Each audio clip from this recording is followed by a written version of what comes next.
Hi friends, welcome to the RRB study space. మనం NCERT ఫిజిక్స్ని తెలుగులో explain చేసుకుంటున్నాం. అందులో భాగంగా ఇవాళ కొత్త చాప్టరు న్యూటన్ గమన నియమాలు. సో దీనిని మనము న్యూటన్స్ లా ఆఫ్ మోషన్ అని పిలుస్తాము. ఇందులో ఇది ఫస్ట్ పార్ట్ అన్నమాట.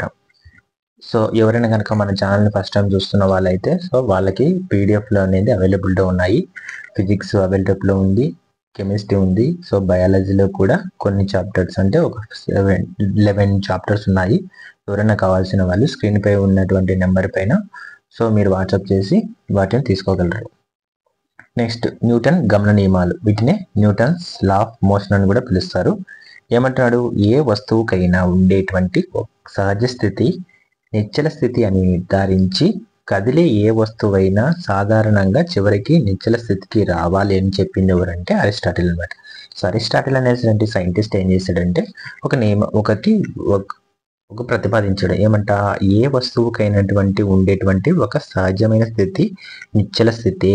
సో అది ఫర్ ఎగ్జాంపుల్ బుక్ తీసుకున్నామండి. బుక్ మనము టేబుల్ మీద పెడితే అది ఎలాంటి పొజిషన్లో ఉంటుంది, నిశ్చల స్థితిలో ఉంటుంది. సపోజ్ ఒక బాల్ విసిరేసాము, బాల్ విసిరేస్తే అది కొంచెం దూరం అనేది దొర్లుకుంటూ పోయి చివరికి ఏమైపోతుంది, నిశ్చల స్థితికే వస్తుంది. సో ఏదైనా కానీ సో సపోజ్ మన కారే తీసుకున్నాము. సో కార్ అనేది మనం పెట్రోల్ ఫుల్ ట్యాంక్ కొట్టించాము. సో దాన్ని డ్రైవ్ చేస్తూ పోతుంటాం. చివరికి ఏమైపోతుంది, పెట్రోల్ అంతా అయిపోయిన తర్వాత కార్ ఏమైపోతుంది, ఆటోమేటిక్గా ఆగిపోతుంది. సో ఏదైనా కానీ సో ఒక వస్తువు అనేది చలనంలో ఉన్నప్పటికీ అది చివరికి నిశ్చల స్థితిలోకి రావాలి అని చెప్పింది ఎవరంటే అరిస్టాటిల్. నెక్స్ట్ ఏమంటాడు, ఏ బాహ్య బలము పని చేయనంత వరకు కదులుతున్న వస్తువు అదే గమన స్థితిలో ఉంటుందని చెప్పింది గెలీలియో. సో గెలీలియో ఏం చెప్పాడంటే, ఏ బాహ్య బలము పని చేయనంత వరకు అంటే బాహ్య బలం అంటే ఇక్కడ రకరకాల బలాలు వస్తాయి. ఘర్షణ బలం వస్తుంది, గురుత్వాకర్షణ బలం వస్తుంది, తర్వాత వచ్చేసి నార్మల్ ఫోర్స్ అని చెప్పేసి ఇన్ని రకరకాలుగా బలాలు ఉంటాయన్నమాట. సో ఈ బలాలు ఏవి పని చేయనంత వరకు సో కదులుతున్న వస్తువు అదే గమన స్థితిలో ఉంటుంది. సపోజ్ ఇప్పుడు మనము నేలపైన ఒక బాల్ దొర్లుతూ పోతుంటుంది. సో దొర్లుతూ పోతున్నప్పుడు అది కొద్ది దూరం పోయిన తర్వాత ఆగిపోతుంది కదా, అది అలాగే వెళ్తూ ఉండదు కదా. సో ఏమంటున్నాడంటే ఇక్కడ బాహ్య బలం పనిచేస్తుంది. ఆ బాల్ పైన ఎలాంటి బలం పనిచేస్తూ ఉంటుంది, ఘర్షణ బలం అనేది పనిచేస్తూ ఉంటుంది. మనం ఆల్రెడీగా మోషన్ అండ్ చలనము కాలం టైంలో చెప్పుకున్నాం అనమాట. సో అక్కడ మనకి ఇక్కడ బాల్ ఏమవుతుందంటే సర్టెన్ దూరం పోయిన తర్వాత దాని మీద ఘర్షణ బలం ఇక్కడ బాహ్య బలం అనమాట. సో అది పని చేస్తుంది కాబట్టి బాల్ ఆగిపోతుంది. ఒకవేళ ఆ ఘర్షణ బలమే లేకపోతే ఆ బాల్ అనేది అట్టే దొర్లుకుంటూ పోతూనే ఉంటుంది. సో ఇది ఎవరు చెప్పారంటే గెలీలియో చెప్పాడు. నెక్స్ట్ బాహ్య బలం లేనంత వరకు కదులుతున్న వస్తువు యొక్క సహజ స్థితి ఏమిటంటే అది సమచలనంలోనే ఉంటుందని గెలీలియో చెప్పాడు. ఇప్పుడు మన ఘర్షణ బలం అనేది ఆ బాల్ పైన కనుక లేకపోతే ఆ బాల్ అనేది అట్లే పోతూ ఉంటుంది, అంటే సమచలనం అంటే ఈ యూనిఫామ్ మోషన్ తో వెళ్తూ ఉంటుందని చెప్పి గెలీలియో నిరూపించాడు అనమాట. నెక్స్ట్ ఏమంటాడు, ఆధునిక భౌతిక శాస్త్ర పితామహుడు ఎవరంటే గెలీలియో అనమాట. So modern physics father of physics ఎవరని చెప్తామంటే గెలీలియో అంటారు. అయితే గెలీలియో అనమాట. ఇతను ఏం కనుక్కున్నాడు, టెలిస్కోప్ ని కనుగొన్నాడు. ఇది టెలిస్కోప్ అనమాట. అలాగే లోలక గడియారం, దీన్ని పెండులం క్లాక్ అని పిలుస్తారు. సో ఈ రెండింటిని కనుగొన్నది ఈ యొక్క గెలీలియో అనమాట. నెక్స్ట్ ఏమంటాడు, సర్ ఐజాక్ న్యూటన్ ఏం చేశాడు, బలానికి చలనానికి మార్పుకు గల సంబంధాన్ని వివరిస్తూ 3 ప్రాథమిక సూత్రాలు ప్రతిపాదించాడు. సో వీటిని మనము న్యూటన్ గమన నియమాలు అని పిలుస్తాం. న్యూటన్ ఏం చేశాడు, బలానికి అంటే మనం రకరకాల బలాలు ఉపయోగిస్తాం కదా, బాహ్య బలం కింద ఘర్షణ బలము, నార్మల్ బలము, అలాగే గురుత్వాకర్షణ బలము, విలంబ బలము, ఇలాంటి ఎన్నో బలాలు ఉన్నాయి. ఈ బలాలు అలాగే చలనంలో మార్పుకి ఈ రెండింటిని బేస్ చేసుకొని ఈయన 3 ప్రాథమిక సూత్రాలు ప్రతిపాదించారు. వీటిని మనం న్యూటన్ గమన నియమాలు అంటారు. సో న్యూటన్ గమన నియమాలను స్వీకరించినటువంటి గ్రంథం వచ్చేసి ఏంటంటే ప్రిన్సిపీ అనమాట. సో ఇతను ప్రిన్సిపీ అనేటువంటి బుక్ నుండి ఈ న్యూటన్ గమన నియమాలను స్వీకరించాడు. సో ఈ న్యూటన్ ని మనం ఏమంటామంటే గతి శాస్త్ర పితామహుడు అంటారు. సో ఫాదర్ ఆఫ్ డైనమిక్స్ అని చెప్పి ఎవరిని పిలుస్తామంటే న్యూటన్ ని పిలుస్తాం. సో ఇక్కడ మనం గమనించినట్లయితే ఇతను న్యూటన్ అనమాట. సర్ ఐజాక్ న్యూటన్ ఇతను అనమాట. సో ఇతను ఏం చేస్తాడంటే బలానికి అలాగే చలనానికి మనం ఫస్ట్ లా చూస్తే ఒక ఆమె ఏం చేస్తుంది, ట్రాలిన్ అనేది సమ్ బలంతో ఫోర్స్ చేసుకుంటా పోతుంది, తోస్తూ పోతున్నప్పుడు ఇక్కడ ఏం జరుగుతుంది, బలం అనేది ప్రయోగించడం వల్ల అక్కడ ట్రాలీ అనేది చలనంలో ఉంది కదా, అలాగే కార్లు ఉన్నాయి. సో బలంగా వచ్చి ఢీకొనడం వల్ల ఇంకొక కారుకి కదలడం అన్న జరుగుతుంది లేదా ఆగిపోవడం జరుగుతుంది. సో ఇట్లా బలానికి చలనానికి మధ్య ఉన్నటువంటి సంబంధాన్ని వివరిస్తూ ఈ 3 లాలు అన్నమాట సో వివరించాడు న్యూటన్. సో ఇతను తీసుకున్నటువంటి బుక్ వచ్చేసి ప్రిన్సిపియా అన్నమాట. దీన్నే ప్రిన్సిపియా బుక్ అంటారు. ఈ బుక్ నుండి తాను యొక్క 3 యొక్క సూత్రాలను తీసుకున్నాడు. నెక్స్ట్ ఫస్ట్ లా కనుక తీసుకున్నట్లయితే ఏమంటున్నారు, ఫలిత బలము అంటే దీన్ని నెట్ ఫోర్స్ అని పిలుస్తాము. సో ఫలిత బలము వస్తువు స్థితిని మార్చడానికి ప్రయత్నించనంత వరకు నిశ్చల స్థితిలో ఉన్న వస్తువు నిశ్చల స్థితిలోను, రుజుమార్గంలో సమచలనంలో ఉన్న వస్తువు అదే స్థితిలో ఉంటుంది. సో న్యూటన్ ఫస్ట్ లా ఏం చెప్తుందంటే, ఏదైనా ఒక వస్తువు నిశ్చల స్థితిలో ఉంటే అది నిశ్చల స్థితిలోనే ఉంటుంది. సో గమన స్థితిలో ఉంటే అది గమన స్థితిలో ఉంటుంది. ఎప్పుడు మనం బాహ్య బలం ప్రయోగించినంత వరకు. సపోజ్ టెక్స్ట్ బుక్ అనేది ఒక టేబుల్ మీద ఉంది. సో అది స్టార్టింగ్ లో నిశ్చల స్థితిలో ఉంది. సో మనం ఒకవేళ దాని చేతితో కనుక తోసామనుకో, అదేమైతుంది, అక్కడ నుంచి కింద పడిపోవడమో లేదా ముందుకు మూవ్ అవ్వడమో జరుగుతుంది. అంటే ఇక్కడ నువ్వు తోయడం అనేది ఏంటి, బాహ్య బలం. సో నువ్వు తోయకపోతే ఏమైతుంది, ఆ బుక్ ఎన్ని రోజులైనా కానీ ఎన్ని సంవత్సరాలైనా కానీ టేబుల్ మీదనే ఉంటుంది. దాని అంతటా అది చలనం రాదు కదా, కాళ్ళు వచ్చి నడుచుకుంటూ పోదు. కాబట్టి అది నిశ్చల స్థితిలో ఉన్నంత వరకు నిశ్చల స్థితిలోనే ఉంటుంది. సపోజ్ ఏదైనా బాల్ ఉంది, బాల్ అనేది వెళ్తూ ఉంది. సో నువ్వు చెయ్యి పెట్టి ఆపరంత వరకు అది పోతూనే ఉంటుంది. అలాగే దానిపైన ఘర్షణ బలం పని చేయనంత వరకు కూడా అది అట్లే మూవ్ అవుతూ పోతుంది. ఎప్పుడైతే ఘర్షణ బలం దానిపైన పని చేసినప్పుడు, లేకపోతే నీవు చేత్తో బలంగా దాన్ని ఆపినప్పుడు, ఈ 2 సందర్భాలలో అంటే ఇక్కడ 2 కూడా బాహ్య బలాలే అవుతాయి. ఈ 2 బాహ్య బలాలు ఆ బాల్ మీద ప్రయోగించడం వల్ల ఆ బాల్ అనేది ఆగిపోతుంది. కాబట్టి ఏమంటానంటే, బాహ్య బలము ప్రయత్నించేంత వరకు నిశ్చల స్థితిలో ఉన్న వస్తువు నిశ్చల స్థితిలోను, గమన స్థితిలో ఉన్నటువంటి గమన స్థితిలోనే ఉంటుందని చెప్పి న్యూటన్ ఫస్ట్ లా చెప్పాడు. నెక్స్ట్ ఏమన్నాడు, అన్ని వస్తువులు తమ చలన స్థితిలోని మార్పుని వ్యతిరేకిస్తాయి. సో ప్రతిది కూడా ఏంటంటే, తను మూవ్ అవుతున్నప్పుడు ఆ చలన స్థితి ఉంటుంది కదా, ఆ గమన స్థితిని సో మార్పుని వ్యతిరేకిస్తుంది. మార్పుని వ్యతిరేకించడం అంటే ఏంటంటే, ఫర్ ఎగ్జాంపుల్ బాల్ వెళ్తూ ఉంది. బాల్ వెళ్తున్నప్పుడు దాని మీద ఖచ్చితంగా ఘర్షణ బలం అనేది ప్రయోగించబడుతుంది. ప్రయోగించడం వల్ల అక్కడ మూవ్ అవ్వాల్సినటువంటి బాల్ ఏమైపోతుంది, ఆగిపోతుంది. ఇక్కడ ఏమైతుందంటే ఆ యొక్క చలన స్థితి మార్పు వ్యతిరేకించే జరుగుతుంది అని చెప్తున్నాం. నెక్స్ట్ నిశ్చల స్థితిలో ఉన్న లేదా సమచలనంలో చలిస్తూ ఉన్నటువంటి కదిలింపబడని వస్తువులు అదే స్థితిలో ఉండాలని కోరుకునే ధర్మాన్ని జడత్వం అంటారు. ఇప్పుడు నిశ్చల స్థితిలో ఉంది అంటే టేబుల్ పైన ఒక బుక్ ఉంది, లేదా ఒక బాల్ అనేది సమచలనంతో అట్లా మూవ్ అవుతూ ఉంది అనమాట. సో ఇలా ఉన్నప్పుడు కదిలింపబడని వస్తువులు అదే స్థితిలో ఉండాలని కోరుకుంటాయి అనమాట. సో పుస్తకం ఏమీ కదిలించవట్లేదు, అదే సమచలనం ఉన్నటువంటి బాల్ ని మనం ఆపట్లేదు. సో ఇలాగా సో అవి ఏం చేస్తాయంటే, పుస్తకంని తనని ఎవరు కదిలించకూడదని కోరుకుంటుంటుందంట. అలాగే బాలు కూడా నన్ను ఎవరు ఆపకూడదు, అంటే ఘర్షణ బలం కానీ చేయి కానీ ఆపకూడదు ఉండాలి. సో ఇలాంటి యొక్క స్థితిని, ఇలా కోరుకునేటువంటి ధర్మాన్ని ఏమంటున్నామంటే జడత్వం అని పిలుస్తున్నారు. దీన్ని ఇనర్షియా అని పిలుస్తారు. సో మొదటి గమన నియమాన్ని మనం జడత్వ నియమం అని కూడా పిలుస్తాం. న్యూటన్ ఫస్ట్ లాని మనం న్యూటన్ గమన నియమాన్ని అంటే ఫస్ట్ లా అని మనం ఏమంటున్నాం అంటే జడత్వ నియమం అని కూడా పిలుస్తాం. లా ఆఫ్ ఇనర్షియా అని పిలుస్తాం. Very very important. ఇది గ్రూప్ డి ఎగ్జామ్ లో చాలాసార్లు వచ్చింది. నెక్స్ట్ జడత్వం అనేది ద్రవ్యరాశిపై ఆధారపడి ఉంటుంది. సో ఈ యొక్క ఇనర్షియా అనేది మనం దేనిపైన ఆధారపడి ఉంటుందంటే మాస్ పైన ఆధారపడి ఉంటుంది. సో ఇప్పుడు మనం ఫస్ట్ లా కనుక తీసుకున్నట్లయితే నిశ్చల స్థితిలో ఉన్నటువంటి బాల్ నిశ్చల స్థితిలో ఉంటుంది. సో మనం ఎప్పుడైతే బాహ్య బలం ఉపయోగించి కాలుతో కొట్టామనుకో, అది సో అలా మూవ్ అయిపోతూ ఉంటుందని చెప్తున్నాడు. నెక్స్ట్ వచ్చేసి జడత్వం 3 రకాలుగా ఉంటుంది. సో నిశ్చల జడత్వము, గమన జడత్వము, దిశ జడత్వం. సో ఇన్ డీటెయిల్ గా చూడొచ్చు. సో ఫస్ట్ నిశ్చల జడత్వాన్ని ఇనర్షియా ఆఫ్ రెస్ట్ అని పిలుస్తారు. గమన జడత్వాన్ని ఇనర్షియా ఆఫ్ మోషన్ అని పిలుస్తారు. దిశ జడత్వాన్ని ఇనర్షియా ఆఫ్ డైరెక్షన్ అని చెప్పి పిలుస్తాం అనమాట. సో మనకి బుక్ ఉంది కదా, a book on a table want move unless pushed. మనం పుష్ చేయనంత వరకు అది ఏమవుతుంది, తన ఉన్న పొజిషన్ లో రెస్ట్ పొజిషన్ లోనే ఉంటుంది. నెక్స్ట్ ఏమంటాడు, a ball rolling keeps rolling unless something slow it అనమాట. సో మనం ఏదైనా కనుక రోలింగ్ అవుతున్నప్పుడు మనం ఏమైనా చేపెట్టకపోతే అది స్లో అవుతుందని చెప్తున్నాడు. అలాగే కారు కూడా. సో ఇది నెక్స్ట్ ఏమంటున్నాడు, నిశ్చల జడత్వం గురించి చెప్పుకున్నాం. నిశ్చల జడత్వం గురించి చెప్పుకున్నట్లయితే, నిశ్చల స్థితిలో ఉన్నటువంటి వస్తువు ఎల్లప్పుడూ నిశ్చల స్థితిలోనే ఉండేందుకు ప్రయత్నిస్తుంది. సో అదే కదా చెప్తున్నాం, టేబుల్ పైన పుస్తకం ఉంది అనేది అది ఎల్లప్పుడూ కూడా నిశ్చల స్థితిలో ఉండాలనుకొని ప్రయత్నిస్తుంటుంది. దానిపై వేరొక బలం ప్రయోగించనంత వరకు దాని స్థానంలో మార్పు ఉండదు. సో వేరొక బలం ప్రయోగించడం అంటే ఏంది, మనం చేత్తో కనుక తోయడం కానీ లేకపోతే కిందికి నెట్టవేయడం కానీ ఇలాంటివనేది కూడా సో మనం ఏమంటే వేరొక బలం ప్రయోగించడం అంటాం అనమాట. సో అట్లా మనం ప్రయోగించినంత వరకు ఏమైపోతుంది, దాని స్థానంలో ఎటువంటి మార్పు ఉండదు. దీనిని నిశ్చల జడత్వము లేదా విరామ జడత్వం అని పిలుస్తారనమాట. ఉదాహరణకు మనం చూసినట్లయితే నిశ్చల స్థితిలో ఉన్నటువంటి బస్సు లేదా ఒక నిశ్చల స్థితిలో ఉన్నటువంటి మోటార్ సైకిల్ అంటే బైక్, అలాగే గుర్రంపై కూర్చున్నటువంటి వ్యక్తి కావచ్చు, ఒక్కసారిగా అది ముందుకు కదిలినప్పుడు ప్రయాణికులు ఏం చేస్తారు, వెనక్కి వైపుకు తూలుతారు, అలాగే పడతారు.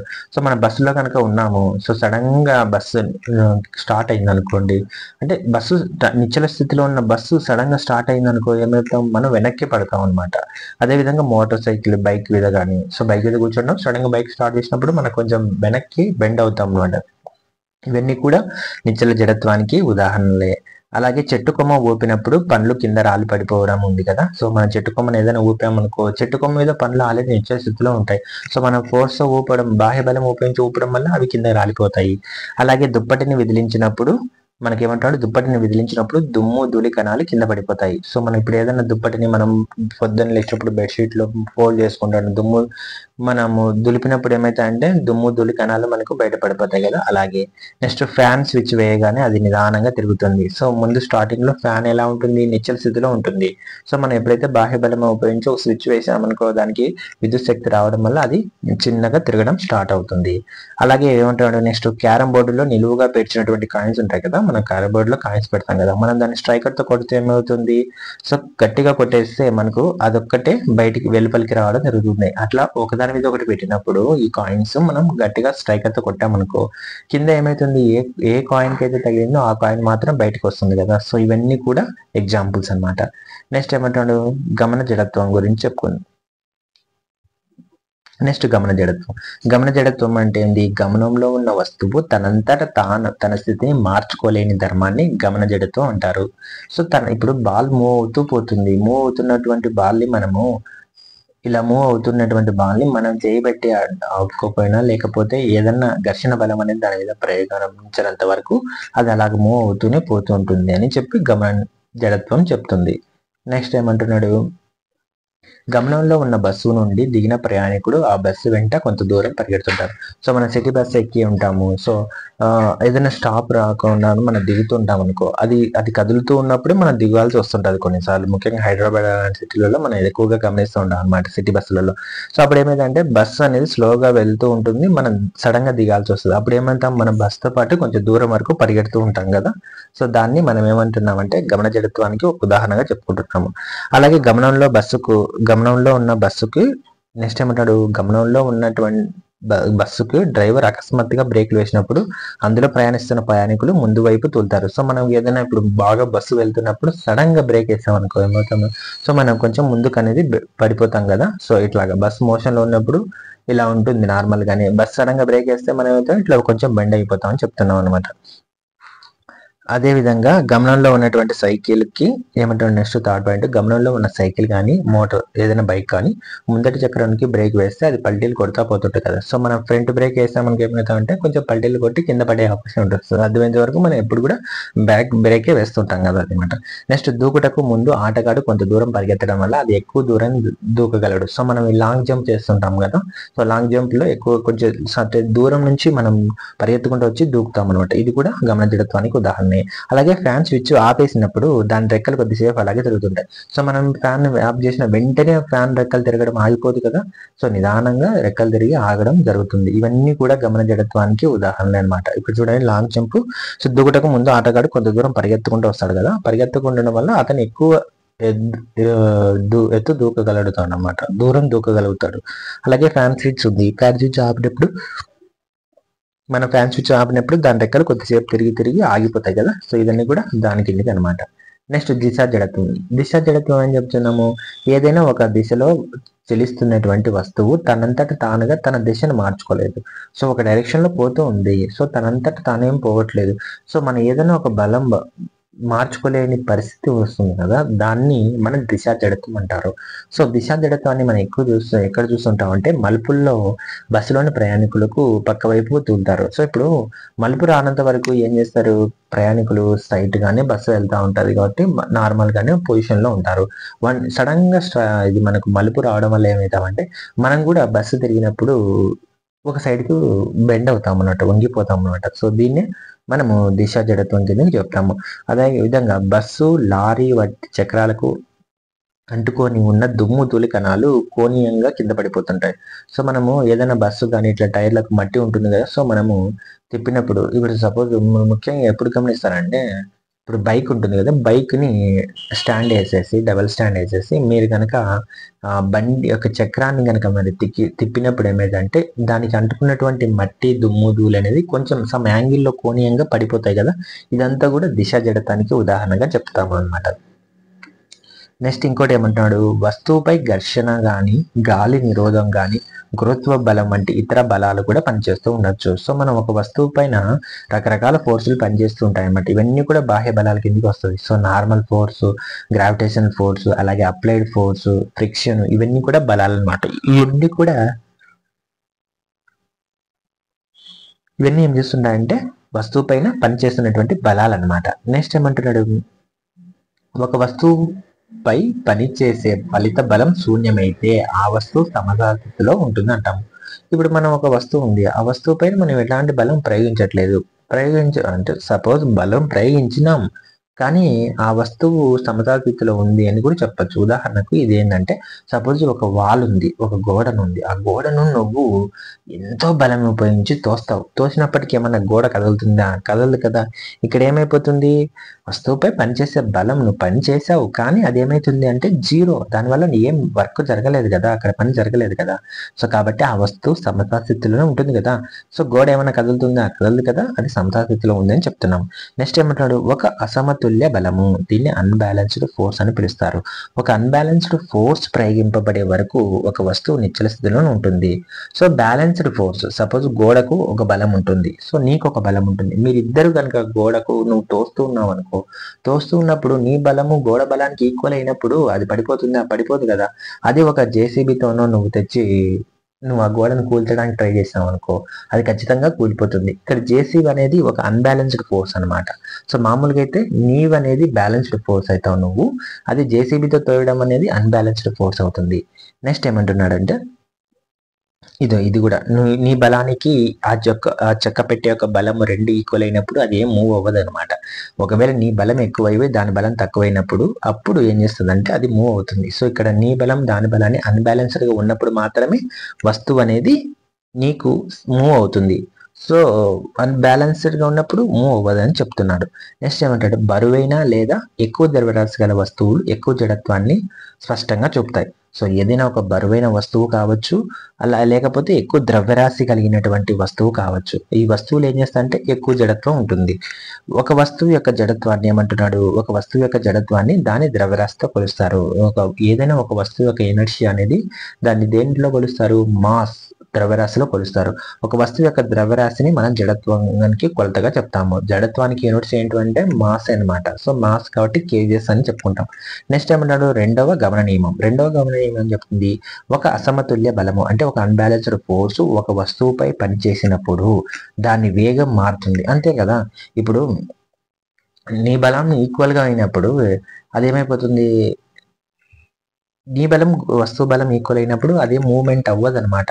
ఒకవేళ నీ బలం అనేది వస్తువు బలం పైన ఎక్కువ అయినప్పుడు ఏదేమవుతుందంటే వేగము మారుతుంది. ఉదాహరణకు ఒక టేబుల్ పైన ఇప్పుడు నువ్వు గోడను తోయడానికి చాలా కష్టం, అదే ఒక టేబుల్ పైన పుస్తకం ఉంది, దాన్ని తోయడం అనేది చాలా సులభం కదా. అంటే పుస్తకానికన్నా నీ తోసే బలం ఎక్కువ ఉంది. అప్పుడు అంటే ఇక్కడ అన్బ్యాలెన్స్డ్ ఫోర్స్ అనేది అక్కడ ఉంది, పనిచేసింది కాబట్టి అప్పుడు పుస్తకంలో ఏమైతుంది, కొంచెం మార్పు అనేది వస్తుంది, వేగం మారుతుంది. అనగా వస్తువు త్వరణం పొందుతుందని మొదటి గమనం తెలియజేస్తుంది. యాక్చువల్గా రెండవ గమన నియమం అని చెప్పడానికి ఆధారం ఏంటంటే న్యూటన్ యొక్క మొదటి గమన నియమం. ఇది కూడా important. Newton second law, it based on which of law అంటాడు. సో న్యూటన్ ఫస్ట్ లా అనమాట. నెక్స్ట్ ఏమంటున్నాడు అంటే వస్తువులు కలుగజేసేటువంటి ప్రభావము వాటి ద్రవ్యరాశి మరియు వేగం పైన ఆధారపడి ఉంటుంది, అంతే కదా. సో ఏదైనా వస్తువు ఉంది, ఆ వస్తువుకి ఎంత వెయిట్ ఉంది, ఎంత వేగం ఉంది. ఇప్పుడు ఎక్కువ వెయిట్ ఉన్నటువంటి ట్రక్కులు వెళ్తుంటాయి అన్నమాట. దానికి హెవీ లోడ్ తీసుకెళ్లేటువంటి కంటైనర్స్ కావచ్చు, ట్రక్కులు మనం చూస్తుంటాం. వాటికి ఏంటంటే ఎక్కువ ద్రవ్యరాశి పోతుంటాయి, ఎక్కువ ద్రవ్యరాశి ఉంటుంది కాబట్టి వాటి వేగం అనేది తక్కువగా ఉంటుంది అనమాట. అలాగే ఒక వస్తువుకి త్వరణం కలిగించాలన్నా, అధిక వేగం కలిగించాలన్నా అధిక బలం కావాలి, అంతే కదా. సో నువ్వు ఏదైనా ఒక ఎక్కువ యాక్సిలరేషన్ కలిగించాలన్నా, లేకపోతే ఎక్కువ వేగం వెళ్ళాలన్నా నువ్వేం చేయాలి, అధిక బలం ఉపయోగించాలి కదా, అంతే కదా. నెక్స్ట్ ఏమంటాడు, ఒక ద్రవ్య వేగం అనే ఒక ధర్మాన్ని న్యూటన్ ప్రతిపాదించాడు.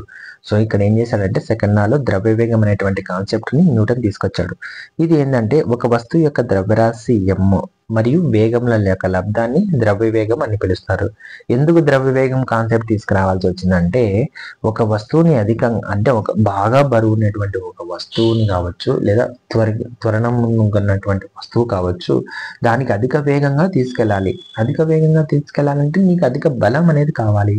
సో ఈ బలం కావాలంటే నీకేం కావాలి, సో ద్రవ్య వేగము కావాలి. ద్రవ్య రాశి అలాగే వేగముల యొక్క లబ్ధాన్ని ద్రవ్య వేగం అని చెప్పి న్యూటన్ చెప్పాడు. దీన్ని మూమెంట్ అని కూడా పిలుస్తాడు. సో మూమెంట్ అన్ని పీతో చూపిస్తాము, P = m/v. అలాగే ఈ ద్రవ్య వేగానికి దిశ మరియు పరిమాణం రెండు ఉంటది. సో ఈ ద్రవ్య వేగం అనేది సదిశ రాశి అంటారు అనమాట. సదిశ రాశి కాబట్టి వెక్టార్ క్వాంటిటీ కాబట్టి దీనికి రెండు ఉంటాయి అనమాట. దిశ అంటే డైరెక్షన్ ఉంటుంది, పరిమాణం అంటే సైజు కూడా ఉంటాయి. నెక్స్ట్ వేగము దిశలోనే ద్రవ్య వేగం దిశ కూడా ఉంటుంది. వేగం ఏ డైరెక్షన్ లో వెళ్తుంటే ద్రవ్య వేగం కూడా ఆ డైరెక్షన్ లో ఉంటుంది. ఎందుకంటే ద్రవ్య వేగంలో వేగం ఉంది కదా, కాబట్టి వేగం ఏ దిశలో వెళ్తే ద్రవ్య వేగం కూడా అదే దిశలో ఉంటుంది. సో వేగం అనేది ఫార్వర్డ్ డైరెక్షన్ వెళ్తుంటే ద్రవ్య వేగం రివర్స్ డైరెక్షన్ లో వెళ్తుంటుందా, వెళ్ళదు. కాబట్టి ద్రవ్య వేగం యొక్క SI ప్రమాణం వచ్చేసి kg/మీటర్/సెకండ్. ఎందుకు kg/మీటర్/సెకండ్ తీసుకున్నాము? ఇప్పుడు ద్రవ్య వేగం అంటే ఏంటి, ద్రవ్యరాశి ఇంటూ వేగం. ద్రవ్యరాశిని మనం ఏమిట్లో కొలుస్తాం, కేజీలలో కొలుస్తాం. వేగాన్ని మీటర్/సెకండ్లలో కొలుస్తాం. సో కాబట్టి దీన్ని kg/మీటర్/సెకండ్² కూడా అని చెప్పొచ్చు అనమాట ఇక్కడ. సో ఈ విధంగా చెప్తాం. నెక్స్ట్ ఏమంటున్నాడు, ఒక వస్తువుపై ప్రయోగింపబడిన అసమతుల్య బలము దాని వేగంలో మార్పును తెస్తుంది, అంతే కదా.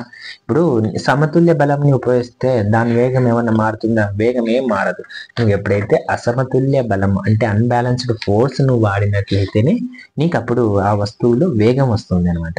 కాబట్టి బలం అనేది దాని ద్రవ్య వేగానికి కూడా మార్పును తెస్తుంది, అంతే కదా.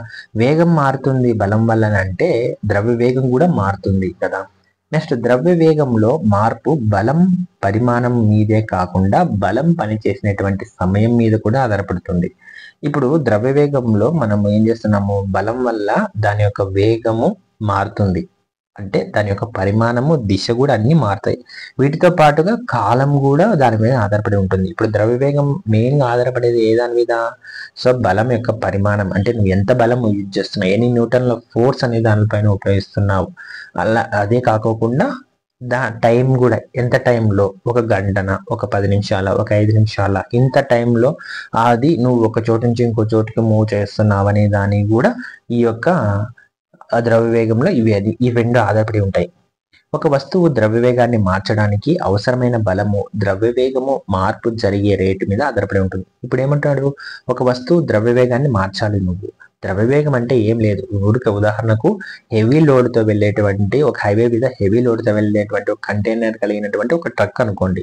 సో ఆ వస్తువు యొక్క ట్రక్కుని యొక్క ద్రవ్య వేగాన్ని అంటే నువ్వు దాని యొక్క స్పీడ్ పెంచాలనుకో, అవసరమైనటువంటి బలము ద్రవ్య వేగము మార్పు జరిగే రేటు మీద ఆధారపడి ఉంటుంది. నువ్వు ఎంత ద్రవ్య వేగాన్ని ఇస్తున్నావు లేదా నువ్వు ఎంతమైనటువంటి బలాన్ని ఇస్తున్నావు అనేటువంటి రేటు మీద అంటే దాని మీద ఆధారపడి ఉంటుందని చెప్తున్నాడు. నెక్స్ట్ ఒక వస్తువు ద్రవ్య వేగంలో మార్పు రేటు ఆ వస్తువుపై పనిచేసే అసమతుల్య బలానికి అనులోమానుపాతంలో ఉంటుంది, అంటే డైరెక్ట్లీ ప్రొపోర్షనల్ గా ఉంటుంది. సో నువ్వు ఒక వస్తువులో ద్రవ్య వేగము ఆ వస్తువు యొక్క వేగంలో మార్పు రేటు తీసుకురావాలంటే ఆ వస్తువుపై పనిచేసేటువంటి బలము డైరెక్ట్లీ ప్రొపోర్షనల్ గా ఉంటుంది. ఇప్పుడు ఆ వస్తువు నువ్వు మూవ్ చేయాలి, సో వేగం పెంచాలి. వేగం పెంచాలనుకుంటే నువ్వు బలం కూడా పెంచాలి కదా. ఈ అన్బ్యాలెన్స్డ్ ఫోర్స్ అనేది పెంచాలి. నువ్వు ఒకవేళ తగ్గించాలనుకున్నప్పుడు ఈ అన్బ్యాలెన్స్డ్ ఫోర్స్ అనేది తగ్గిస్తే ఆటోమేటిక్గా ద్రవ్య వేగం కూడా ఆ వస్తువుపై ద్రవ్య వేగం కూడా తగ్గుతుంది. అంటే ఇక్కడ ఏమంటుందంటే ద్రవ్య వేగం is directly proportional to the unbalanced force. అలాగే బల దిశలో కూడా ఉంటుందని రెండవ దిశ. సో బల దిశలో కూడా ఉంటుంది. సో బలం నువ్వు ఏ డైరెక్షన్ లో పంపిస్తున్నావు, అంటే ఫార్వర్డ్ డైరెక్షన్, రివర్స్ డైరెక్షన్, ఇట్లాంటి దాని మీద కూడా ఆధారపడి ఉంటుందని న్యూటన్ రెండవ గమన నియమం చెప్తుంది. నెక్స్ట్ ఏమంటారు, ఇప్పుడు చూడండి ఉదాహరణకు ఇక్కడ ద్రవ్యవేగం ఏముంటుంది, తక్కువ వెయిట్ ఉంది, సో నో మూమెంట్ అనమాట. సో సెకండ్ దాంట్లో కొంచెం మోర్ మూమెంట్, అంటే కొంచెం తక్కువ స్లోగా వెళ్తుంది. మోస్ట్ మూమెంట్ అంటే ద్రవ్యవేగం అనేది ఇంకా ఎక్కువగా వెళ్తుంది అనేటువంటిది ఇక్కడ చూడొచ్చు. నెక్స్ట్ సరళ రేఖ మార్గం వెంబడి ప్రయాణిస్తున్నటువంటి ఒక వస్తువు. సో మనం ఇక్కడ ఒక వస్తువు తీసుకున్నాం, ఇది ఒక సరళ రేఖ మార్గం అంటే నథింగ్ బట్ రోడ్డు మీద వెళ్తున్నటువంటి అని దాని మీనింగ్ అనమాట. నెక్స్ట్